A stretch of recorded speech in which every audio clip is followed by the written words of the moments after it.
Hey guys, if you would like a chance to win this exact gun and help raise money for charity and a very good cause at the same time, then make sure to leave a like on the video and stay tuned to the end and I'll tell you guys how.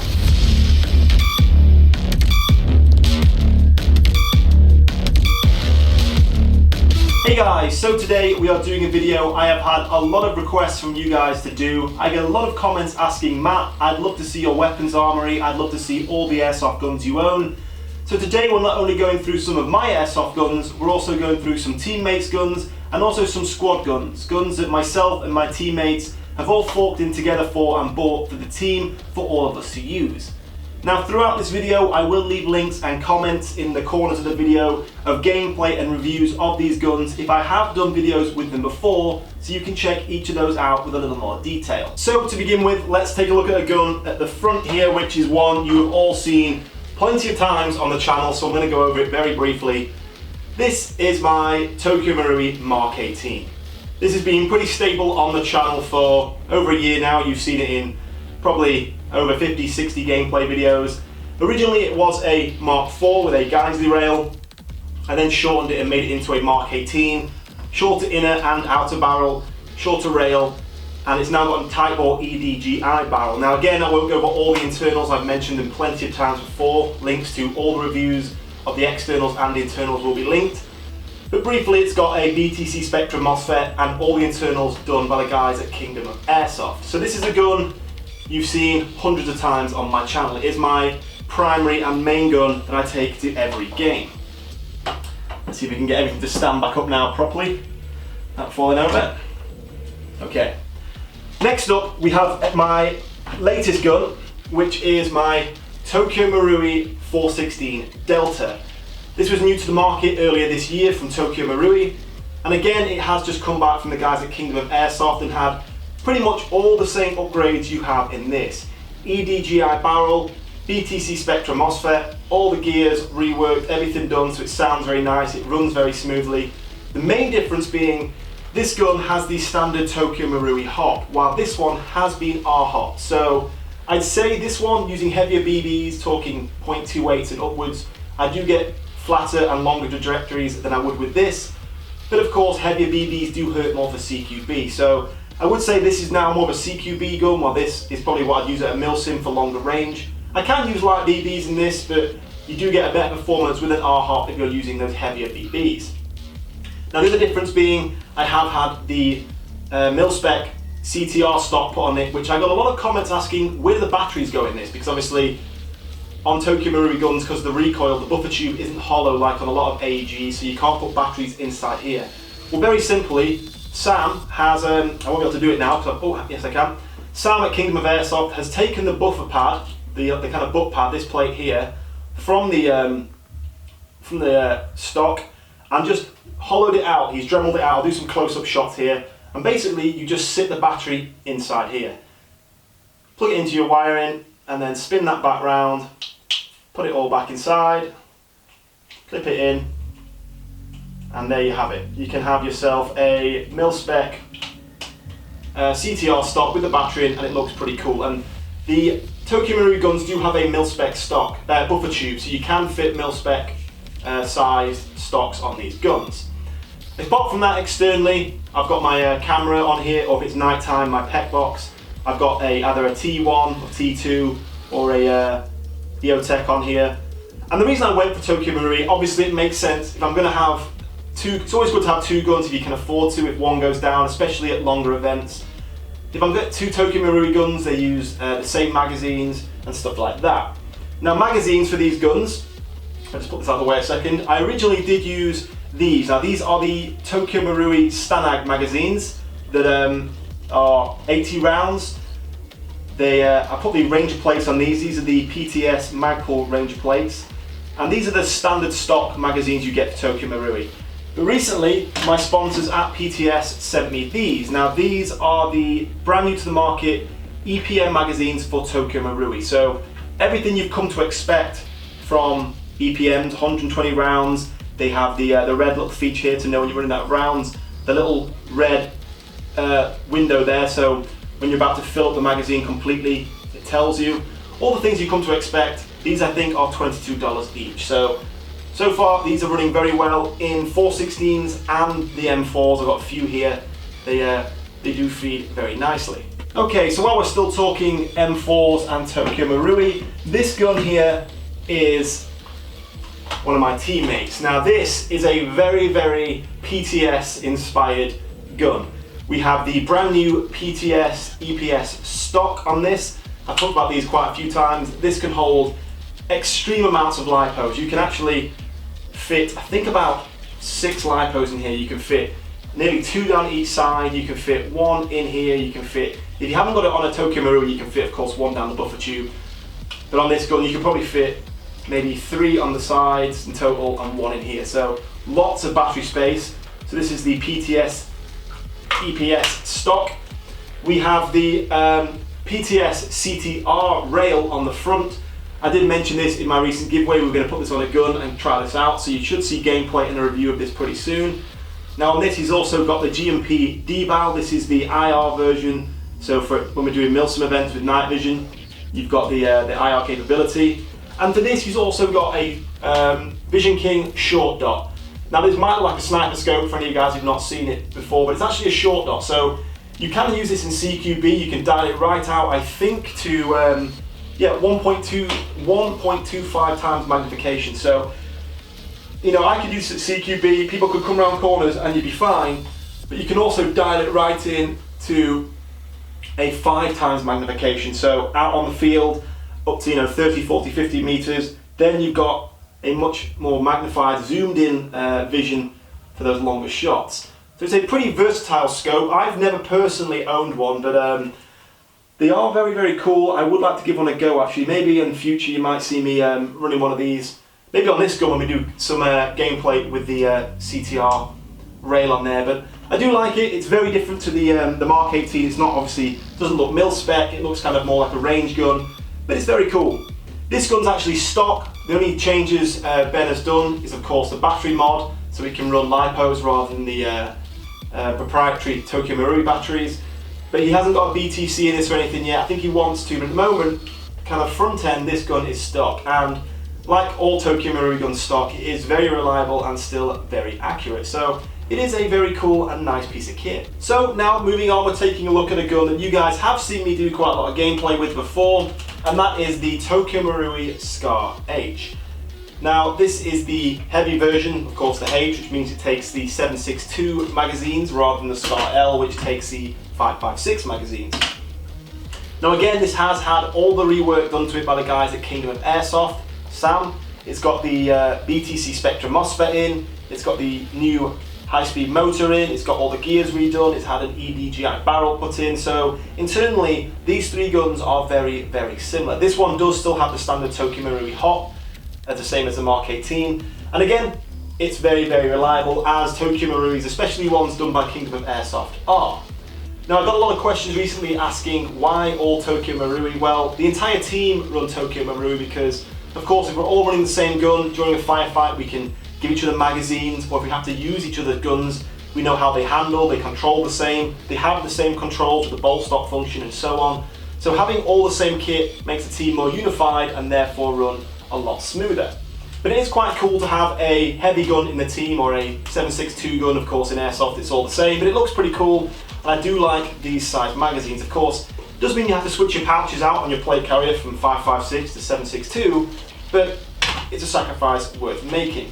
What I like about this gun, you have the visual recoil, more so than these guns. Of course, you have the bolt here that as you're firing reciprocates, which I think is quite cool. One thing I'm not too keen on with Scarhs, I'm not a fan of folding stocks. They're always a bit of a weak point, a bit of Achilles heels with these things, but this one is nice and sturdy, and overall it is a very nice piece of kit. If you have it all, the stock closed in but still out, it's quite short. In the videos you see me use it, I've used it in CQB, but it can reach out pretty far distances, and we've used it at some pretty large milsim events. So I am pretty fond of this gun. So while we're talking about the team and different guns, we of course cannot ignore this big beast on the table here. This is the classic Army Mark 46 or M249 SAW. Now we bought this between us as a team. We actually have 2 team machine guns. We have this one and a HPA GPMG, which sadly I don't have with me today. but this is an AEG, it's the classic army version, and we bought this between us. As I said, it cost us probably only about 30 or 40 pounds each. Currently we are doing some upgrades to it. We're putting a tight bore barrel in, we're going to change the hop a little bit, but it is pretty accurate. It's got a good rate of fire, especially on 7.4 or 11.1 lipos. We have the box magazine, as you can see here, for it, with the auto winder, which you probably hear now. So you can just fill up. I think this holds about 4,500, 5,000 rounds. I'm not too sure how many it holds, but of course, with that auto feeder, you can just keep firing all day long.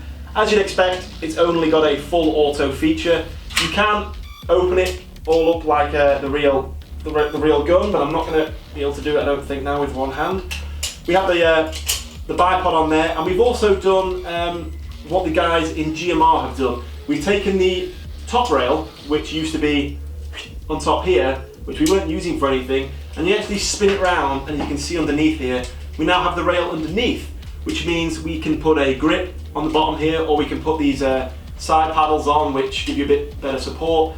Obviously you can put those on when it was the right way up, but by having upside down means we have the Picatinny underneath for grips, which we saw the guys in GMR do, to be fair, and it's a pretty good idea, and it works pretty well. This is kicking out around 400 FPS because we only use it at Milsim events, and the events we use it at normally do allow light support weapons to be 400 FPS. They of course can't be used indoors. There is gameplay, again, I will link it, of me using this gun. It can only be used outside and at long distances because of the FPS and full auto feature.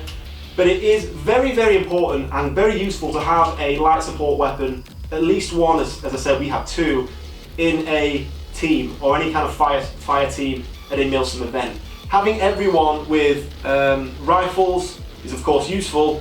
Snipers, not very useful. To even have one in a team at a Milsim especially, it's just realistically not very useful. But having a light support gun can prove amazingly useful. If you can have a guy putting fire down through windows on a berm as the rest of your team move up, you might not even hit anyone with this, but if you're just putting fire through and suppressing constantly the enemy with this, you can do a lot of damage. If you do watch the gameplay of me using this, you will see I am just laying down and spraying and spraying and spraying at corners where enemies are. So every time they pop out, they're just getting BBs coming at them, and it keeps the enemy tucked in well, which of course is what a support weapon is meant to do. This is a suppressive weapon more than a killing machine, and it works just like that in Airsoft. It is a very, very useful piece of kit. It is missing some parts at the moment because we are having some upgrades done to it. Ben's actually working on this. But big fan of this gun. It is very, very heavy, full metal. Lumping this thing around for a Milsim event gets tiring quickly. So you'll see we do take turns to carry this around at the event. One, because it's, you know, you want to change up your play style, use different guns, but two, it does get very, very heavy. But all the same, it is a very cool piece of kit. Okay, so now moving on to the two smaller guns we have at the front here.